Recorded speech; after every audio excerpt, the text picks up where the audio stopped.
നമസ്കാരം. കേരളം ഒറ്റുനോക്കുന്ന ഉപതെരഞ്ഞെടുപ്പ് നടക്കാൻ പോകുന്നത് നിലവിൽ പാലക്കാടും വയനാട് ജില്ലകളിലുമാണ്. അതുകൊണ്ട് തന്നെ പാലക്കാട് വിജയിച്ച് നിയമസഭയിൽ ഒരു അക്കൗണ്ട് തുറക്കാൻ സാധിച്ചാൽ ഒരർത്ഥത്തിൽ വരുന്ന നിയമസഭാ തെരഞ്ഞെടുപ്പിൽ ബി.ജെ.പിയെ സംബന്ധിച്ച് വലിയ തോതിൽ കേരളത്തിൽ വോട്ട് പിടിക്കാൻ അവർക്ക് സാധിക്കും. അത് മാത്രമല്ല, അത് ബി.ജെ.പിക്ക് ഒരു പ്രതീക്ഷയും കൈവരിക്കുമെന്നത് ഉറപ്പാണ്. അതുകൊണ്ട് തന്നെയാണ് ബി.ജെ.പി പാലക്കാട് ശോഭാ സുരേന്ദ്രനെ മത്സരിപ്പിക്കാൻ ഇപ്പോൾ തീരുമാനിക്കുന്നത്. അതിനുവേണ്ടി മുന്നിൽ നിന്ന് നയിക്കാൻ സുരേഷ് ഗോപിയെ തന്നെ രംഗത്തിറക്കി കഴിഞ്ഞു എന്നത് വ്യക്തമാണ്. അതുകൊണ്ട് തന്നെയാണ് പ്രചാരണ തീയതി ഒന്നും നിലവിൽ തിരഞ്ഞെടുപ്പ് കമ്മീഷൻ ഔദ്യോഗികമായി പ്രഖ്യാപിച്ചില്ല എങ്കിലും ഇപ്പോൾ തന്നെ കേന്ദ്രമന്ത്രിമാരായ സുരേഷ് ഗോപിയും അതോടൊപ്പം ജോർജ് കുര്യനും പ്രചാരണ തന്ത്രങ്ങളുമായിട്ട് രംഗത്ത് വന്നിരിക്കുന്നത്. ഏത് രീതിയിലും പാലക്കാട് പിടിക്കുകയാണ് ഇവരുടെ ലക്ഷ്യം.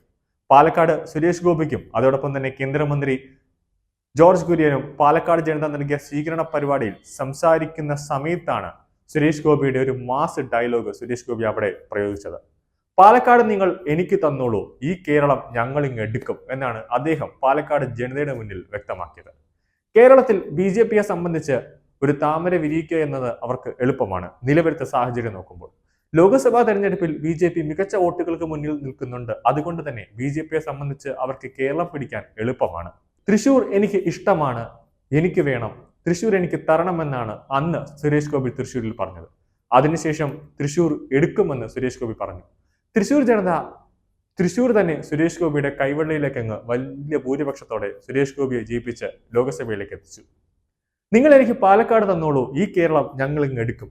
അടുത്ത നിയമസഭയിലേക്കുള്ള സെമി ഫൈനലാണ് ഈ ഉപതെരഞ്ഞെടുപ്പ് പാലക്കാടും വയനാടും നടക്കാൻ പോകുന്നത്.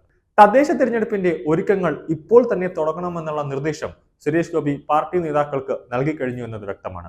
തൃശൂരിലെ വിജയം ഒരു തുടക്കം മാത്രമാണ്, അതൊരു ട്രെയിലറാണ്. വലിയ തുടക്കത്തിനുള്ള ചിന്തയുടെ തിരുനാളം തെളിയിച്ചിരിക്കുകയാണ് ശക്തന്റെ മണ്ണിൽ. ബി.ജെ.പിക്ക് കേരളത്തിൽ നല്ല രീതിയിൽ വളരാൻ കഴിയുമെന്നതിന്റെ ഉത്തമ ഉദാഹരണമാണ് തൃശൂരിൽ സംഭവിച്ചിരിക്കുന്നത്. അതുകൊണ്ട് തന്നെ കേരളത്തിൽ ബി.ജെ.പിയെ ഇരു കൈയും നീട്ടി കേരള ജനത ബി.ജെ.പിയെ സ്വീകരിക്കുമെന്നത് ഉറപ്പാണ്. ലോക്സഭാ തെരഞ്ഞെടുപ്പിൽ നമ്മൾ അത് കണ്ട കാഴ്ചയുമാണ്. ബി.ജെ.പി 2026 മുഖ്യമന്ത്രി സ്ഥാനാർത്ഥിയായിട്ട് ഉയർത്തിക്കാട്ടുന്നത് സുരേഷ് ഗോപിയെ തന്നെയാണ്. തിരഞ്ഞെടുപ്പ് ഡേറ്റുകൾ കമ്മീഷൻ പ്രഖ്യാപിക്കുന്ന മുറയ്ക്ക് കേന്ദ്ര നേതാക്കൾ പാലക്കാടും വയനാടും പ്രചാരണത്തിനായി എത്തുമെന്നത് ഉറപ്പാണ്. അതോടൊപ്പം തന്നെ പ്രധാനമന്ത്രി നരേന്ദ്രമോദിയും എത്തുന്നതോടുകൂടി തെരഞ്ഞെടുപ്പ് മത്സരത്ത് ഏറെക്കുറെ കടുപ്പമുണ്ടാകുമെന്നത് വ്യക്തമാണ്.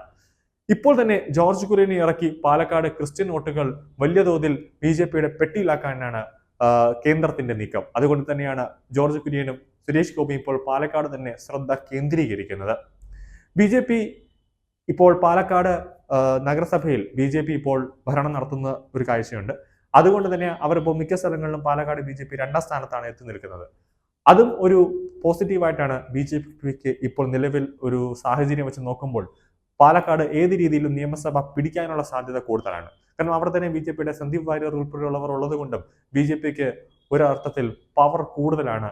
വയനാടിനെ സംബന്ധിച്ചിടത്തോളം പാലക്കാട് മണ്ണിൽ താമര വിരിച്ച് നിയമസഭയിൽ അക്കൗണ്ട് തുറക്കുക എന്നത് ബി.ജെ.പിക്ക് വളരെ എളുപ്പമുള്ളൊരു സാധ്യതയാണെന്നത് നമുക്കൊരു സംശയമില്ലാതെ തന്നെ എടുത്തു പറയാം.